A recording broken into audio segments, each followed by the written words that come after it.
कि एक बार क्या हुआ, एक हंस और हंसनी का जोड़ा था। हंस और हंसनी एक दूसरे से बड़ा प्रेम करते थे, एक दूसरे की देख रेख करते थे, उनका ख्याल करते थे।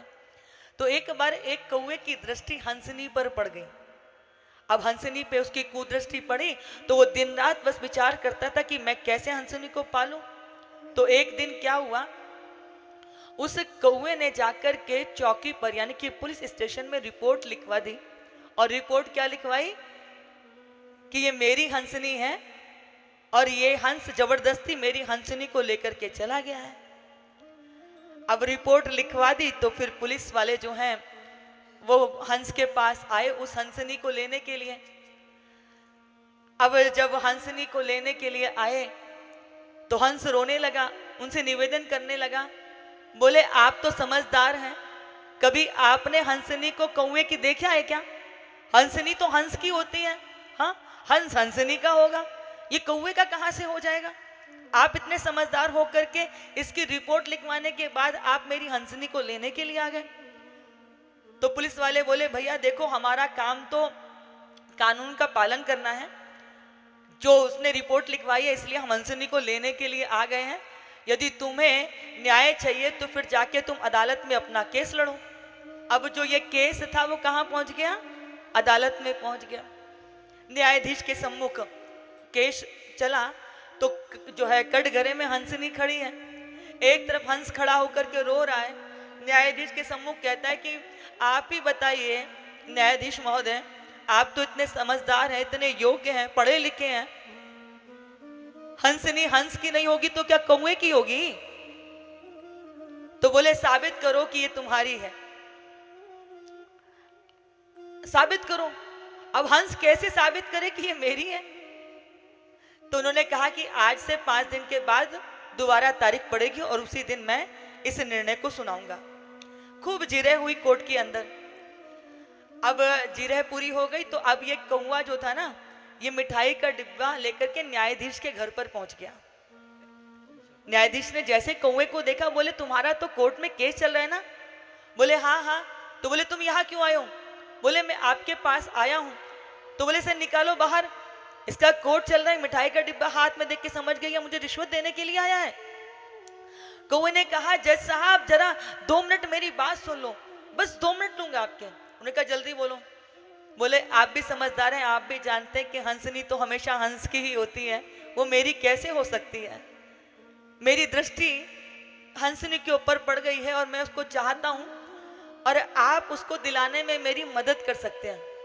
अब तो जज का दिमाग खराब हो गया कि एक तो झूठा दावा करता है, ऊपर से जो है मुझको भी ये कह रहा है कि आप उसे दिलाने में मेरी सहायता कर सकते हैं। निकालो इसको बाहर, अभी तुरंत निकाल के बाहर करो।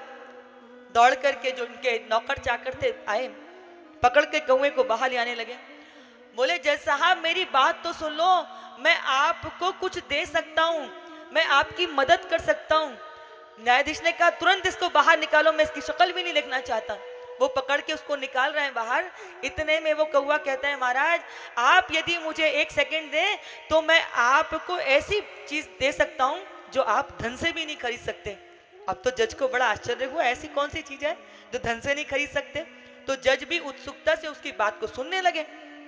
तो वो कौवा कहता है कि साहब श्राद्ध के समय पर आप हमको अपने पूर्वजों के रूप में भोजन कराते हैं और हम जानते हैं कि आपके पूर्वज कहाँ हैं। यदि आप मुझे हंसनी दिला दो तो मैं आपको आपके पूर्वजों से मिलवा दूंगा। और जज के मन में भी लोभ आ गया कि ये बात तो सही है कि पैसों के बल पर तो ये संभव नहीं है। तो उन्होंने कहा कि ठीक है तुम, अब जज को लोभ नहीं करना चाहिए था, ये जज का पतन है, पर मन में लोभ आ गया, बात भी ऐसी थी। अब उसने कहा कि अगर आप मुझे हंसनी दिलवा दोगे तो मैं आपको आपके पूर्वजों से मिलवा दूंगा।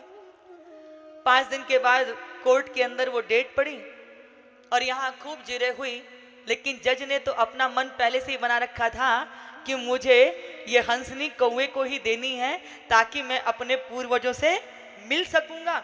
और अपने बचाव करने के लिए कह दिया चाहे तो 15 दिन के बाद आप जो है इससे ऊपर कोर्ट में अपने केस को ले जा सकते हैं। अब जैसे ही जज साहब ने ये निर्णय दिया तो ऐसे कौवे से कहते हैं कि मैंने तुम्हारा काम कर दिया, अब तुम जल्दी से, मैं गाड़ी बाहर निकालता हूं, तुम आकर के मेरी गाड़ी में बैठ जाना, नहीं तो मैं तुम्हें कहां ढूंढता फिरूंगा। जज साहब बाहर निकल के गए जहां कोई देख ना सके, और आगे जाकर के उस कौवे को ड्राइविंग सीट के पास ही बैठा लिया ताकि ये रास्ता बताते रहे। और कौवा लेके गया, इतनी दूर शहर से बाहर ले गया। जज कह रहे ये कहाँ लेके जा रहे हो तुम मुझे? बोले साहब आप भरोसा रखिए ना, हमको पता है कि आपके पूर्वज कहाँ पर हैं। ये इतना दूर शहर से बाहर इतने गंदे स्थान पे ले गया, गाड़ी से निकला, बोले ये कहाँ तुम मुझे इतने गंदे से बदबूदार स्थान पे लेकर के आ गए। बोले साहब आप आओ आओ, मैं आपको आपके पूर्वज दिखाता हूँ। इतने गंदगी में कहीं एक ऐसे सड़े गंदे नाले के पास लेके गया जहाँ बहुत सारे कीड़े गंदे बुदबुदा रहे थे। उसने कहा देखो यही आपके पूर्वज हैं। न्यायाधीश ने कहा दिमाग खराब हो गया, ये कीड़ों को तुम मेरा पूर्वज बता रहे? बोले हाँ ये आपके पूर्वज हैं, जो पद पर रह करके पदों का दुरुपयोग करते हैं उनकी यही स्थिति हो जाती है, इसलिए यही आपके पूर्वज हैं। इसीलिए तुलसीदास बाबा ने मंत्रा को क्या कहा है? मंदमती, यानी कि जो सत्ता पाकर के भी अपने पद का दुरुपयोग करता है, अपनी मति का दुरुपयोग करता है, अपने धन का दुरुपयोग करता है, उसकी यही स्थिति होती है। इसलिए मैंने क्या कहा है, तुलसीदास बाबा की जो चौपाई, ये ऐसी चौपाइयां हैं कि इनकी प्रत्येक चौपाइयों में ये वो दर्पण है जो आपको दिखाता है कि आप कहाँ खड़े हो।